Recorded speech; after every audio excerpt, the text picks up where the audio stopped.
Around 1:30 this morning, my fire alarm here started chirping every minute. And that lets me know that the 9-volt battery needs replacing. So I got up and just disconnected everything. But my wife told me that I'm OCD because I got to know how these things work.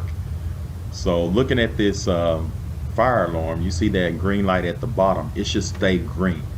And there at the top, the LED light should blink red every minute. That lets you know the 110 volts or 120 volts is working. So I'm gonna show you how to test your alarm. Just hold this button down for like 2 to 3 seconds, and you hear the chirp. It'll do that 1 2 3, then 1 2 3, and that lets you know, hey, it is good. So I'm gonna show you how to change the battery. You just pull that little latch back, slide it open, and take the 9-volt battery out. Make sure you put it in the same way you took it out. But I'm gonna show you a detailed look of it. As you can see, this battery, you slide it out. This is a 9-volt battery. Real simple to do. And it only fits in one way. And if you look in here closely, I'm gonna zoom in. There to the right, you have that big slot. That's your negative side. And to the left, the smaller slot would be your positive. And if you look at your battery, the big diameter is the negative, the little one is your positive. So your big side, which is your negative, will go on the right side here. So it can only go in this way. As you can see, I'm sliding it in, and if you have problems getting it in, you might be putting it in the wrong way. So that's how it goes in and out. So I'll show you the detailed view of it. So I'm putting the battery back in, a new battery. So I'm gonna show you how to remove it. Turn it to the left, and then you take a knife or something, slide this back, and that fitting just pops right out. And that's it. But I'm gonna check this voltage on. I like to go into a little bit more detail. You see the white and black wire, that's your 110 volts or 120 volts. And that orange wire, they say that the orange is an interconnect wire which connects to all of your other stuff. So I'm checking my voltage. You see you got 120 volts. So I'm getting the voltage coming in. So everything's good right there. So I'm gonna take the battery out, and we're gonna take this thing loose. I'm gonna show you what it looks like on the inside. The only thing you need is a nail or anything that got a beveled in. So I'm gonna use a nail. I'm pretty sure everybody have a nail. So you turn this thing upside down, and it's 3 places. You see right there, and then go 1/3 of a turn. You got right there and right there. So you got 3 spots. So you take that nail and put it on either side right there and push it in. I'm gonna lay it down so I can get a better grip. So you take that nail and you push it in and bend it back. Make sure it's loose on each side. It should pop out.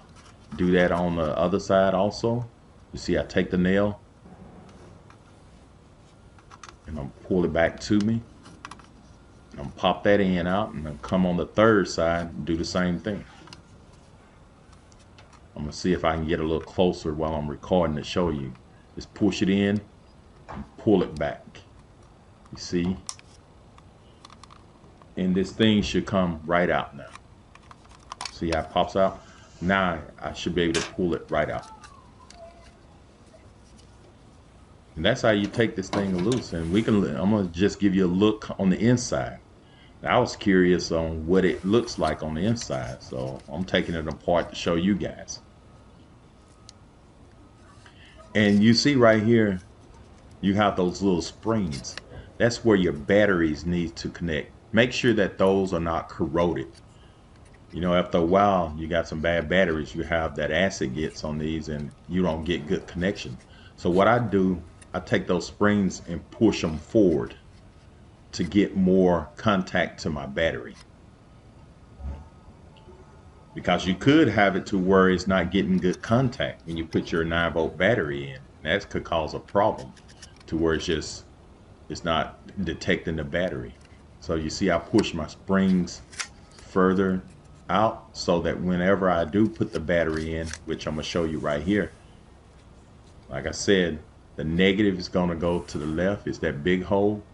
And the positive to the right. And it can go in only one way, as you can see right here. This is a better view. And when I close it, you're going to notice that it's going to make contact to these two springs. See, once I push it, it should push it back. That means it got great contact.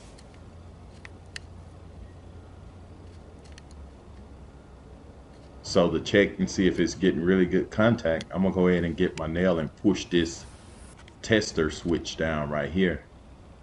I'm going to hold it down for like 2-3 seconds. And it's going to go off those chirps. 1, 2, 3, 1, 2, 3.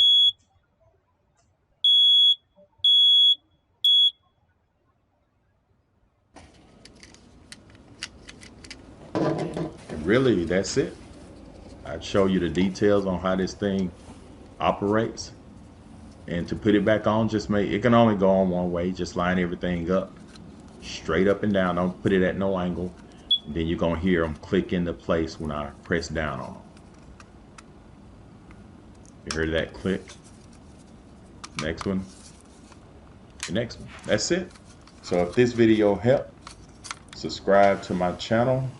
And thank you. And have a great day. And I hope this thing don't wake you up at 1 or 2 o'clock in the morning.